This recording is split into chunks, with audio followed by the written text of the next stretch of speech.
আপনি কি জানেন কোন কোন রাজ্যগুলি ভারতের মধ্যে সবচেয়ে বেশি মাছ উৎপাদন করে থাকে? আমাদের ভারত একটি নদীমাতৃক দেশ। এদেশের উপর দিয়ে বিভিন্ন নদ নদী বয়ে গিয়েছে। এছাড়া খাল বিল হ্রদ জলাশয় থেকেও মাছ শিকার করা হয়ে থাকে। এছাড়া 480 লক্ষ বর্গ কিলোমিটার এলাকা থেকে সামুদ্রিক মাছ ধরা হয়ে থাকে, যার ফলে প্রায় কয়েক কোটি আদিবাসী সরাসরি মাছ ধরার সাথে যুক্ত। ভারতের সবচেয়ে বেশি মাছ ধরা হয় এই 3টি রাজ্য থেকে। এই লিস্টে 3 নম্বরে রয়েছে কর্ণাটক। ভারতে মাছ উৎপাদনে কর্ণাটক তৃতীয় স্থান অধিকার করেছে। 2025 সালে কর্ণাটকে প্রায় 12.5 লক্ষ মেট্রিক টন মাছ উৎপাদন করা হয়েছে। এরপর 2 নম্বরে রয়েছে পশ্চিমবঙ্গ। মাছ উৎপাদনের দিক থেকে সারা ভারতবর্ষের মধ্যে দ্বিতীয় স্থান অধিকার করেছে আমাদের পশ্চিমবঙ্গ। কথায় আছে মাছে ভাতে বাঙালি। পশ্চিমবঙ্গ মাছ খাওয়ার জন্য বিশেষভাবে পরিচিত।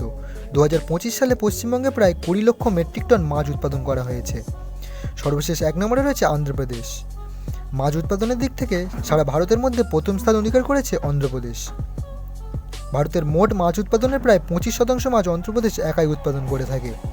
2025 সালে প্রায় 50 লক্ষ মেট্রিক টন মাছ উৎপাদন করা হয়েছে অন্ধ্রপ্রদেশে।